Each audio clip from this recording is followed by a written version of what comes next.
In this place, family keeps people rooted, but it's also family that forces them to leave.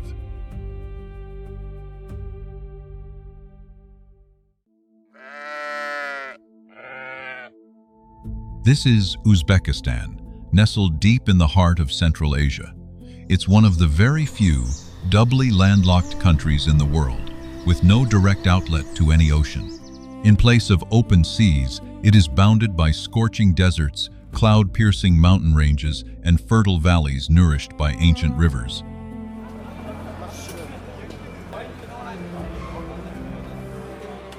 These oases once played a vital role on the Silk Road.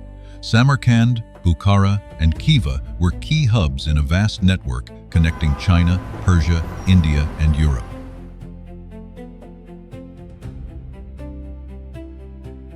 Today, their turquoise domes and quiet madrasas still stand, echoing a time when this land was a global epicenter of knowledge, commerce, and power.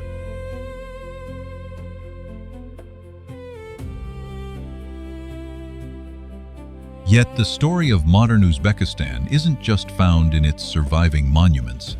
It lives in the way a family pools their income, how a neighborhood cares for the elderly, and in the sacrifice of a father working thousands of miles away just to build an extra room for the people he loves.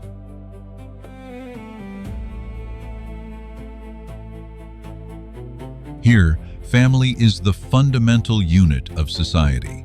The traditional mahalla forms a tight-knit community network, but economic opportunities are not distributed evenly.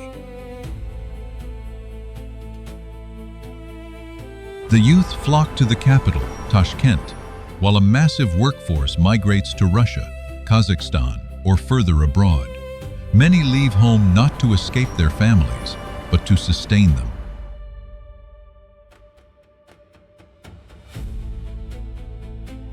In many modern cities, we can live among millions, yet never know the name of our next-door neighbor. In Uzbekistan, the opposite still holds. People are known, watched over, supported, and sometimes bound by that very same community.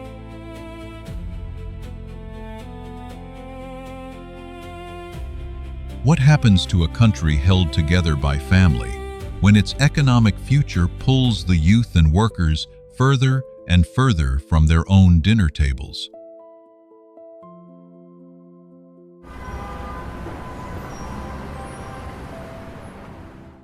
To understand what keeps Uzbekistan together, you first have to step into where its true life begins, not in the ancient squares, but down an alleyway in the Mahalla.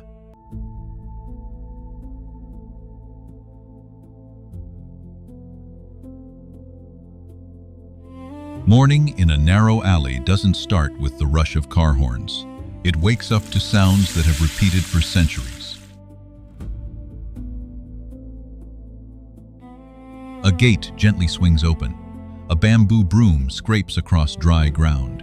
The aroma of toasted flour rises from a clay tandoor oven, where round loaves of bread are slapped against the scorching walls.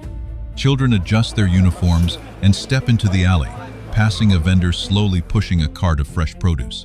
Across the low brick walls, neighbors call out morning greetings.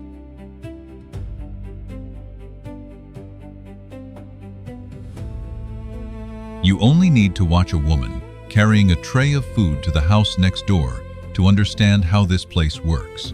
This is the Mahalla. It's not just a neighborhood, it's a social institution that blends ancient tradition with modern administration.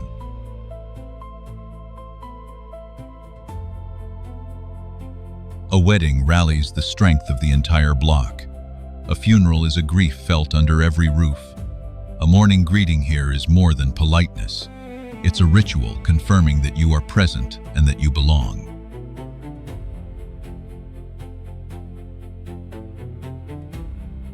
That tight bond is an incredible protective shield.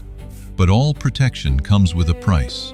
In a place where everyone knows everything about everyone, anonymity is a foreign concept.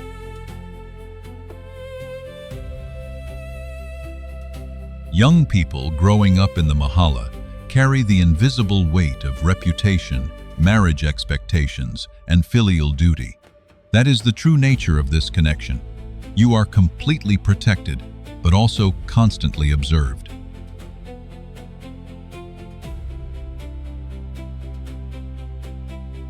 Perhaps many of us grew up in a place like this, where every adult knew the names of every child's parents. Our modern world has traded that feeling for privacy. Only when that sense of community vanishes behind closed doors do we realize, with a sudden shock, just how sheltered we used to be.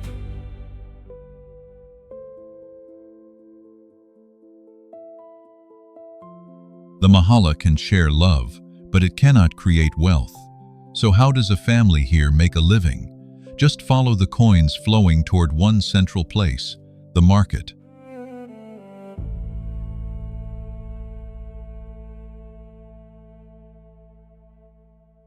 The journey of a fresh bunch of carrots begins long before the market wakes at dawn. They are harvested from agricultural valleys, loaded onto trucks, and driven across provinces through the night, just to be sorted into small bundles by sunrise.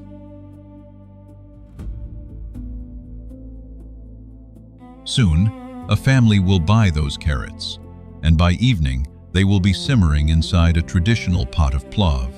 Through one small bunch of vegetables, a massive wheel of agriculture, transportation, and labor is set in motion.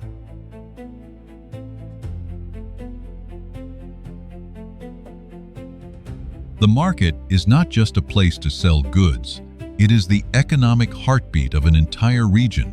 Here, farmers and vendors stake their livelihoods on the weather, the harvest, and transportation costs. On the other end, shoppers stand before meat, bread, and vegetable stalls, counting every coin to balance their budgets.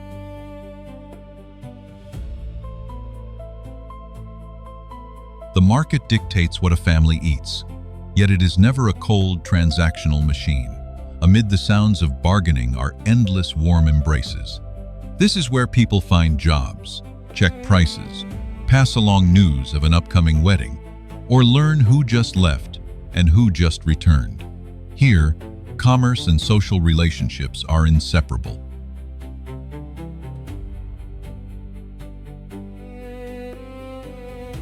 In towns and rural areas, limited cash rarely sits in savings accounts. Thanks to public transit and shared taxis, commuting costs stay low, allowing people to accumulate wealth directly within their own homes. When they have some money, they build a wall. A few months later, they finish the roof or add a new floor. The house simply grows over time.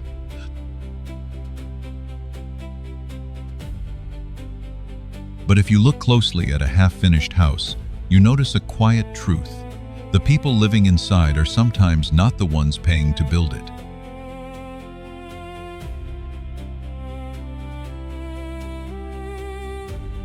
In wealthier economies, we usually see food only as an impersonal price tag and supermarket packaging.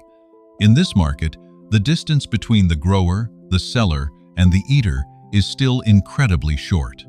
A dinner served holds more than ingredients. It holds the labor of people who might have crossed paths that very same day.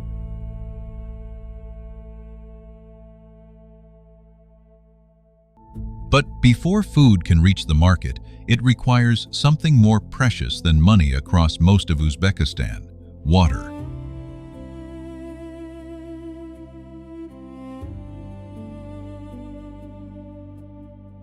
Uzbekistan is arid, but far from a barren desert. Its fertile valleys are constantly nourished by a network of rivers and irrigation systems. Water brings forth orchards, golden wheat fields, prosperous villages, and ancient trade routes.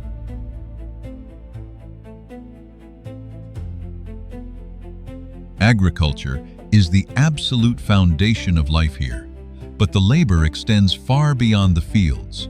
A single harvest demands the sweat of irrigators, harvesters, sorters, drivers, and vendors. The entire livelihood of this land is deeply interconnected.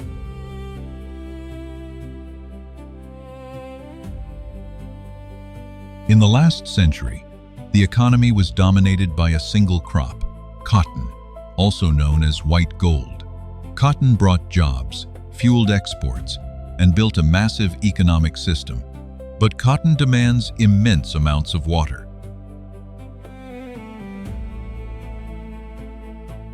In the far west of the country, the price paid for that colossal water consumption still lies bare under the scorching sun, waiting for an answer.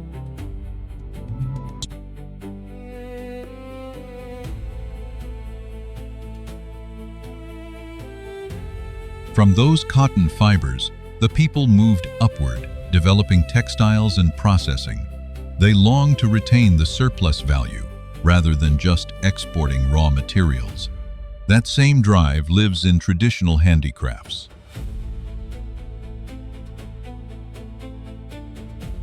Rishtan potters shape clay and glaze beside glowing kilns.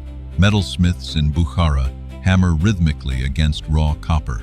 Women meticulously embroider vibrant Suzani tapestries at home. The real question is not how beautiful these items are, but whether traditional crafts can generate enough income to support the next generation.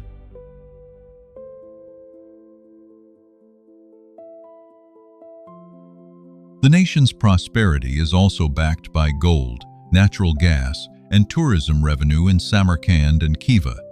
But macro-level wealth doesn't always translate into a full meal for every family.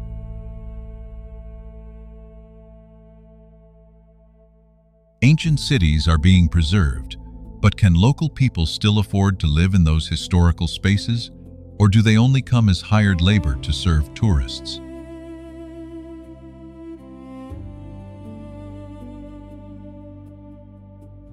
We often see only the final product before us: a brilliant fabric, an exquisite ceramic bowl, a delicious meal.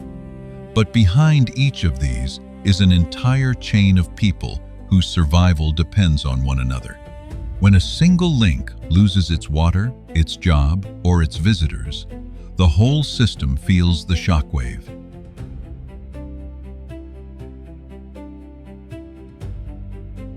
When the land and local trades fail to generate enough income, a family doesn't necessarily abandon their home. Sometimes, only one person steps away, and the family begins to reshape their lives around that absence.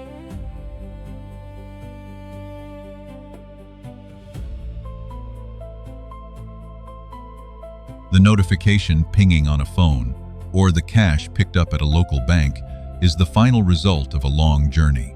It comes from the sweat of laborers in Russia, Kazakhstan, or beyond.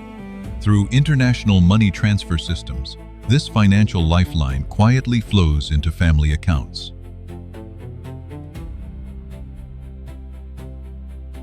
Back home, those funds are immediately distributed to buy food, pay school tuition, cover medical bills, purchase building materials, or prepare for an upcoming wedding.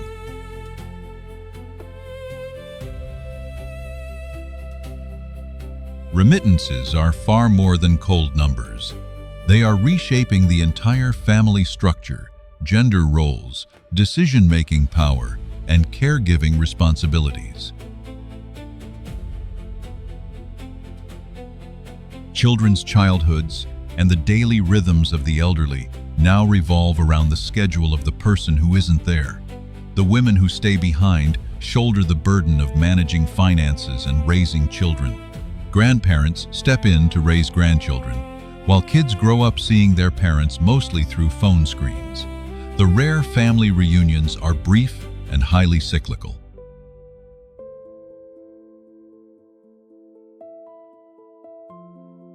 A half-finished house is the clearest proof of this reality.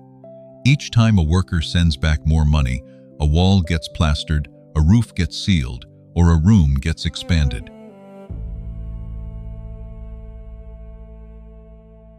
The house rises like a medal of responsibility, but at the same time, it stands as evidence of an absence. The house grows larger, yet the person paying for it might only live in it for a few weeks a year.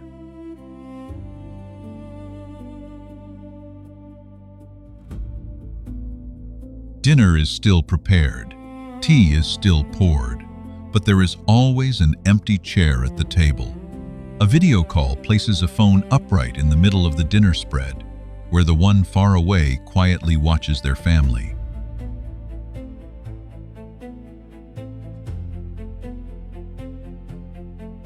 Many of us know this feeling in a different form, working longer hours to provide for our loved ones, only to realize that very work takes away the time we get to spend with them. The distance can be thousands of miles, or as simple as a closed door at the end of the day.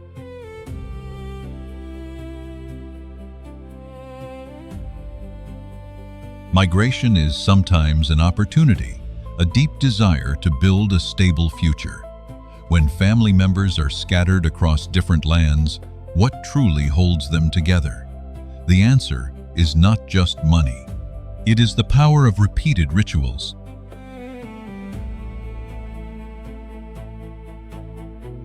Distance may pull family members apart, but in Uzbekistan, every meal, wedding, and cup of tea is used to pull them back together.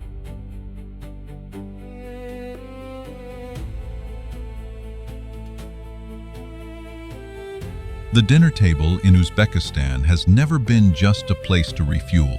It is the gathering hub for generations. A meal always features piping hot bread, teacups constantly refilled to keep the conversation going, and fresh fruit symbolizing a readiness to share.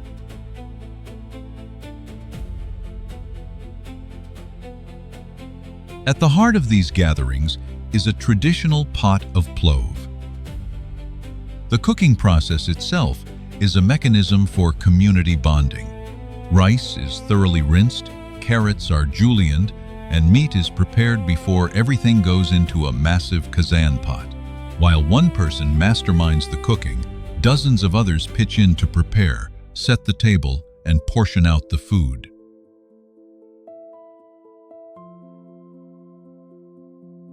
This dish accompanies people from birth, through major festivals, all the way to funerals.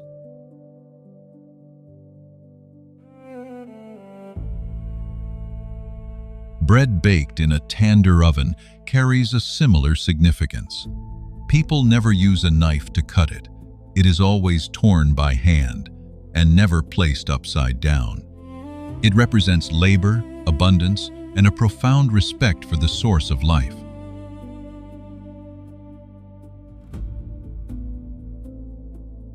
That respect peaks during weddings. This is never about two individuals. It is a mobilization of two families, relatives, and the entire Mahalla. To the vibrant rhythm of the dutar, men wear traditional chapan robes, and women dress in silk gowns, bringing hand-embroidered Suzani tapestries. A wedding reaffirms that an individual always belongs to a larger network.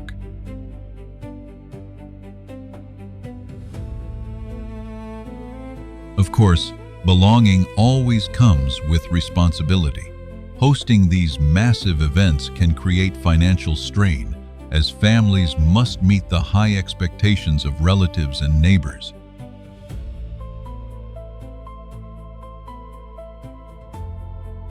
Perhaps what makes these images resonate isn't the unfamiliar food or the festive colors. It's that they remind us a meal used to be an event, not just a rushed break between two shifts. They remind us that loved ones used to sit together long enough that a conversation never had to end in a hurry.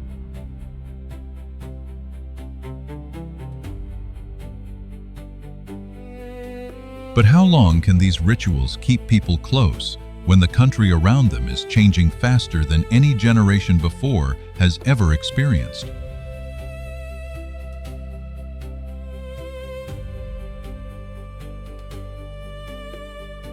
The high-speed rail line connecting Tashkent to Samarkand and Bukhara has shrunk geographic boundaries. You can step out of a bright, modern station and, minutes later, walk into a quiet space steeped in centuries of history. It's the perfect snapshot of an Uzbekistan that is rapidly accelerating.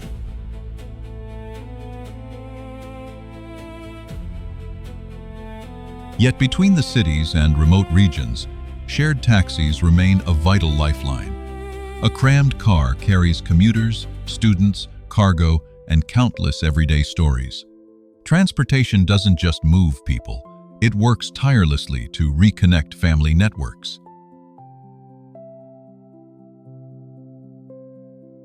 In the capital, a stunning subway system, a proud Soviet legacy, strains to carry a booming population to work every day.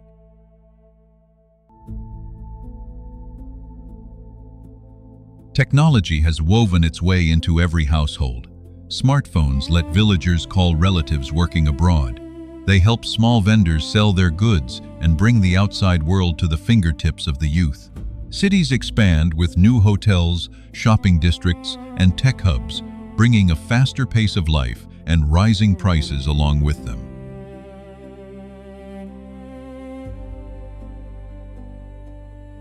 Tourism brings in the resources needed for preservation and creates jobs. But the risk of turning these ancient towns into mere stages for performance is very real, inadvertently pushing locals to the margins.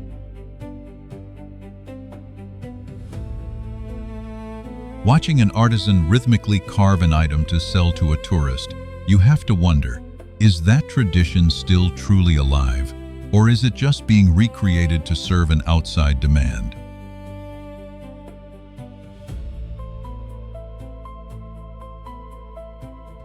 We often call change progress when it makes things faster, more convenient, and more profitable. But that same speed can loosen the relationships that were once nurtured by time. A high-speed train might shorten the distance between two cities, but it doesn't necessarily bridge the gap between two generations.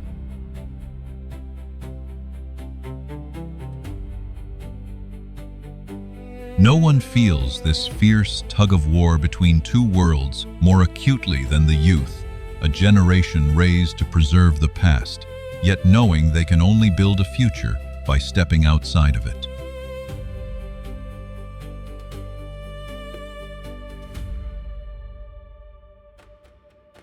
The coming-of-age journey for young Uzbeks often begins when a student packs their bags and leaves a quiet valley or small town behind. They carry their parents' immense expectations and a deep desire for a life-changing career.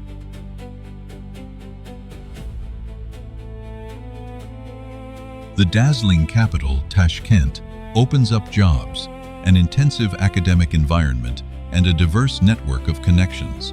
Millions of families pinch every penny, investing in education, believing a degree will secure a good income and elevate their social standing. But in reality, a diploma doesn't always guarantee the right job.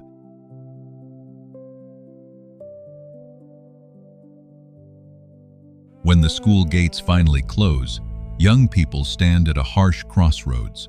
Stick it out in the capital working outside their field, start a business, return home, or head abroad for work.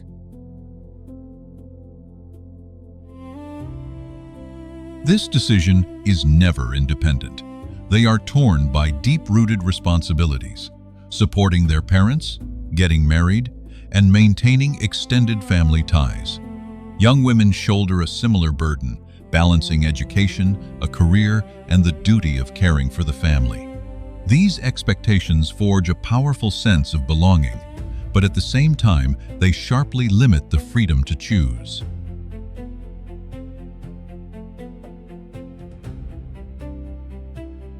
A young person might deeply love their valley and their mahalla, but simply cannot find the work to stay. They long to care for their aging parents with their own hands, yet they need the city to survive. They want to preserve tradition, but they do not want to completely repeat the grueling lives of the generation before them.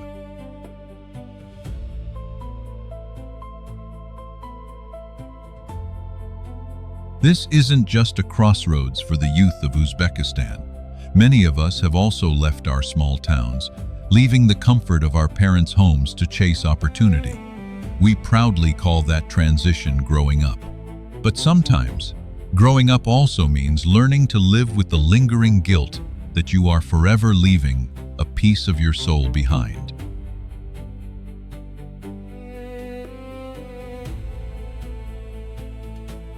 And it's not just the people being torn from their homeland. The very environment that once embraced these communities is buckling under fierce pressure. The promise of flowing waters and cotton fields is calling out once again.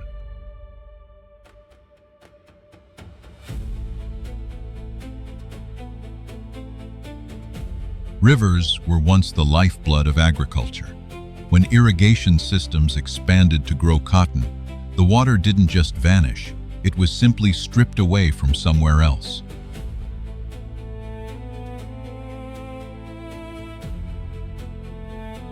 The Aral Sea in the west was once among the largest inland bodies of water on Earth. Decades later, its dry bed lies bare, exposing a vast salt desert. Once bustling ports now sit dozens of miles from the water's edge, bringing the total collapse of the fishing industry.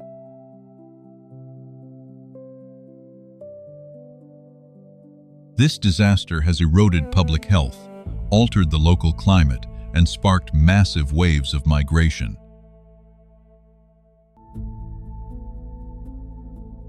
Every rusting shipwreck stranded in this sea of sand is more than a melancholic sight. It is silent proof that an economic system can create prosperity in one place by completely draining the life out of another.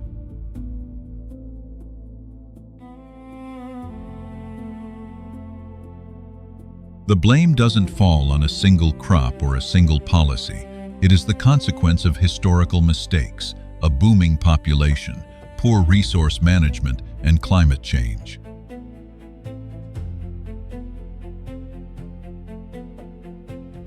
While the capital, Tashkent, grows at a breakneck pace, many rural areas are still left behind.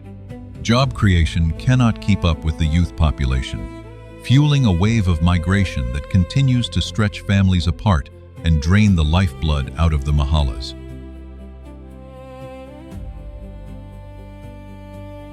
The country needs housing, roads, and industry, but this transformation risks disfiguring ancient streets and wiping out essential community spaces. The question isn't simply choosing between preservation and progress. It's about who this progress is actually for, and what ultimately has to pay the price.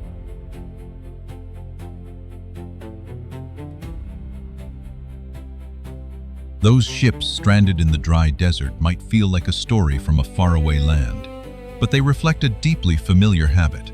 We often reap all the benefits in the present and casually let the true cost appear in another place, at another time, for another generation to pay.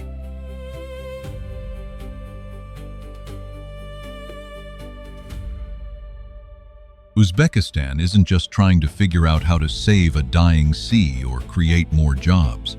It has to determine whether stepping into the future can happen without tearing apart the very communities that make people want to call this place home.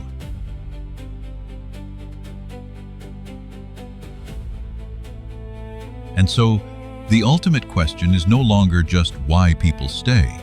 It's what does home really mean when you have to leave it just to protect it?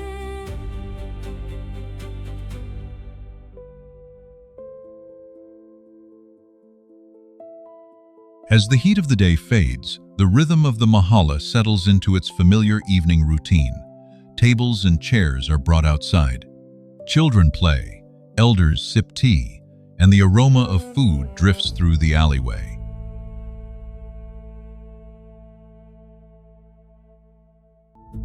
On a table, a smartphone screen glows.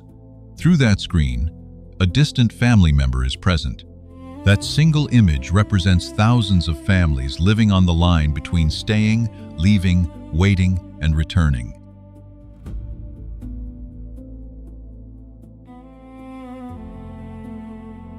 What truly holds this country together? It isn't some unchanging tradition. Uzbekistan is held together by the ability to maintain responsibility and a deep sense of belonging, even when distance stands in the way. But that bond is not invincible.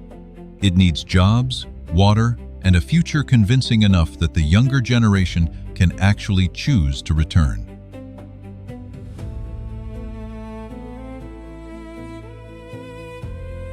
Perhaps that is also what many of us are searching for.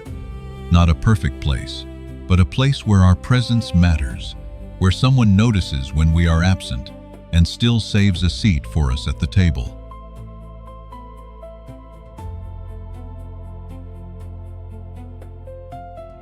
Someone pours tea into a bowl. Their gaze lingers on the empty chair. The voice of a loved one rings out from the phone, settling into the quiet of the Mahalla as night falls.